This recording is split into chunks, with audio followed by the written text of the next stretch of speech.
All right, welcome back to the KFYR Plus News Desk. And today we are joined by Emmy Award winning composer Lucas Cantor Santiago, author of Unfinished: The Role of the Artist in the Age of Artificial Intelligence. Now, his groundbreaking work explores how music and technology have co evolved and what AI means for creativity. Mr. Santiago, welcome to the News Desk. Thank you for your time today. So glad to be here. Thank you. So, Mr. Santiago, why do you feel that you needed to tell the story of how music and technology have co evolved over the past 60,000 years? It's a great question. I think it's a non-obvious story to tell. Music and technology seem like separate things, I think, to most people, but they really aren't. They're both human activities. They feed off of each other, they enhance each other. And I thought now, with technology becoming such an important topic of conversation and such an increasingly robust part of our lives, it was important to put it in some perspective. Is AI and music moving too fast, or is it just progress? I don't. I reject the premise of the question. I don't think the two are opposed. I think it's moving very fast, but also incremental changes are getting a lot of hype, and progress. It's only progress when we look back at it. So I don't know what's going to happen. The purpose of writing my book, one of the purposes, was to get artists to think about what it is they do as human beings and how those things can be enhanced by technology. Do most musicians today use technology when making music, and how do they use it for those that may not know? Yeah, this is another reason I wanted to write this book, is it's not obvious that musicians today are also at least amateur technologists, and some of us are professional technologists. Hmm. Music at the professional level is almost entirely written on a computer, and this is not just me. This is everybody. A composer who handwrites music is an anachronism today. There are some, but they are the vast minority. Most composers who you've heard of, most composers whose music you've listened to, have written the music on a rig like the one I'm talking to you on right here, a computer that can make and generate pretty much any sound you can imagine.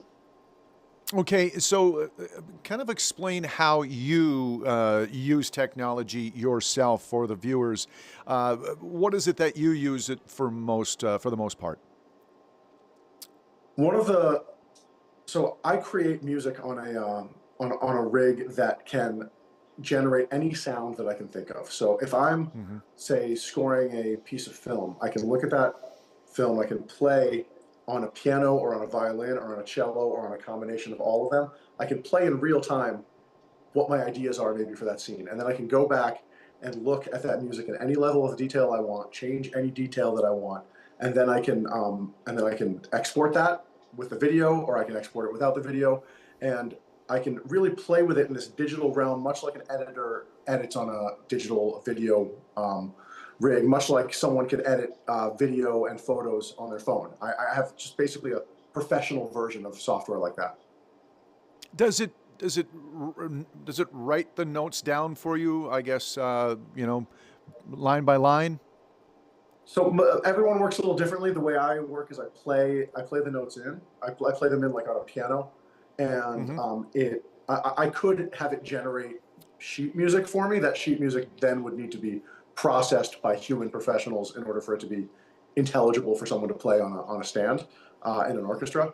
But it writes down it records the notes in something called MIDI, which is a language musical instrument digital interface. And it basically looks like a sideways piano and time going in that direction. I think that Okay. came from the opposite direction. Yeah. How has the artist role changed in the world of AI now? We noticed. I'm a lover of music myself, and back in the day, many artists sat down with an idea for a song. Maybe they came up with lyrics first, or maybe they had the melody first. How has the artist role changed? It depends on the artist. I don't know if my role changes very much. AI music is not particularly useful to me. There are things that AI can do in the world of music and royalties and boring stuff that is useful to me. But I don't need AI to create music. I can create it myself. What I think Suno and Udio and these other generative AI companies, music AI, will uh, will do for the world is there may be, and there probably is, someone who is not trained but has great musical ideas. And these generative tools will help them realize these ideas in a way that they would not have been able to realize before. The same way that the type of technology that I use allows someone who has less training than, a classical composer to write beautiful music, because they have musical ideas and they learn how to use the technology that's available to them. So I think it's not grandiose to say that we will probably discover geniuses that we would not have otherwise discovered because these tools make music more accessible to everyone. Are we I don't think we have yet. romanticize? Okay. Not yet, not yet. Are we romanticizing the idea that music is human when machines can mimic the emotions convincingly for us? Well, machines are human too, first of all. And I don't mean that machines are people, but we make the machines the same way that we make the music. They are a human creation and they exist for no other purpose than that we made them to do something. Um, the emotion in music, like any art, it's a two-way street. I can write whatever I want, I can think whatever I want while I'm writing it, but you, the audience, are going to decide what it means.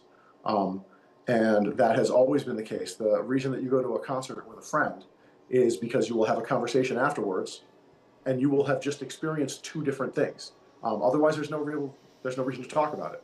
So the emotion in music comes from the audience, it comes from the listener, and it comes from the wealth of experience that you bring to the concert hall or to the recording. And that emotion is decided by you. It's not up to me, unfortunately. Can you explain what technological evangelism is and how it's shaped music? That is, I've been doing like a bit of a press junket.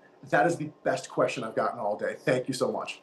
Um, You're welcome. so there are there are there are people, and you can probably figure out who they are, who make their living off of perpetuating AI hype cycles. And they make, living is not the right word, they make billions of dollars off of perpetuating AI hype cycles and about by scaring the public and scaring investors into either investing in or adopting the latest and greatest technology, which is sometimes revolutionary, sometimes a meaningless incremental improvement over the last version. It's hard to tell.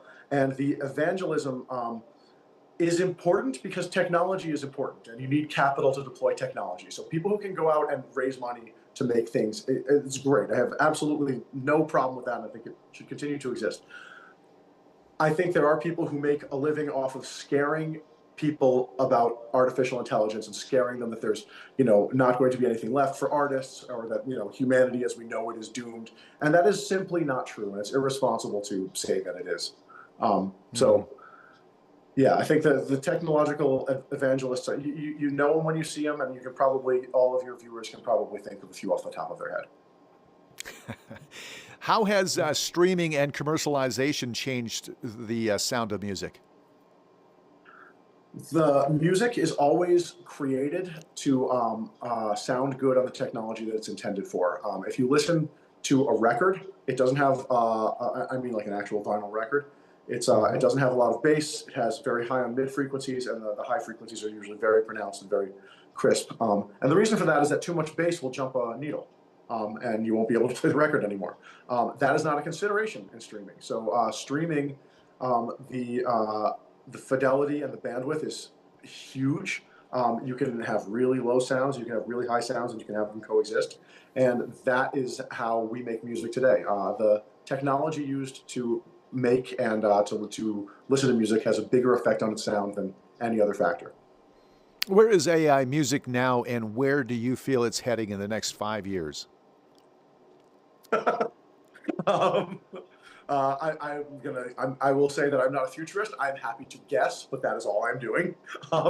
So where it is now is we have the capability to create music that is listenable, and we have a lot of sort of, I think what are interesting capabilities. It's unclear what the use case for these capabilities is.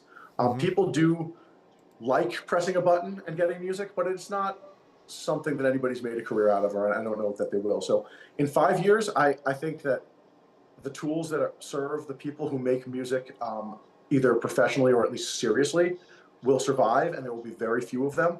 And I think that these companies that have raised hundreds of millions of dollars might be doing something slightly different in 5 years than just providing a service to press a button and get music. Now, Mr. Santiago, you have spent, I'm sure, a majority of your life in music. What's stopping young men who really like music from getting into music now? Because are we sure that AI won't eventually dominate some of the arts like music and transforming it? Yes, I'm quite sure. Will it transform it? Yes. Will there be economic impacts to new technology? Always. That's how the world has worked forever.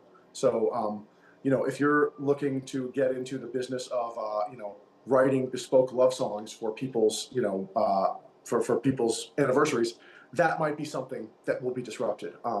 If you have a skill, if you are, if you have a story to tell, and you have a way of understanding music that you need to communicate to the public, that is always going to be in demand.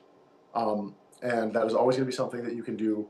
And that's why this technology exists, is to enhance human artistry. The idea that it could replace human artistry is, it can do something and it can make music, but that music, there's no market for insipid music. So like the fact that it can make a lot of it is not particularly relevant. Music is a form of communication, and it's a conversation between two minds. And so without a mind on the other end, it's kind of just noise. Our next Lennon and McCartney more than likely will have help from artificial intelligence then. I think our next Lennon McCartney will definitely use technology.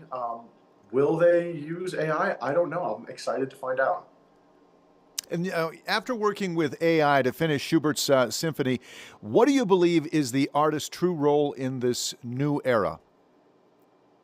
I think the role is to understand what art means for humanity and to, at all costs, preserve and amplify that sense of meaning. New book, Unfinished, right here. Where can we get a copy of The Role of the Artist in the Age of Artificial Intelligence?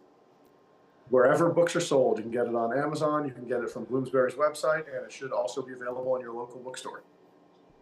Fantastic. Emmy Award-winning composer Lucas Cantor Santiago, author of Unfinished, The Role of the Artist in the Age of Artificial Intelligence. Thank you for your insight today, sir, and happy holidays.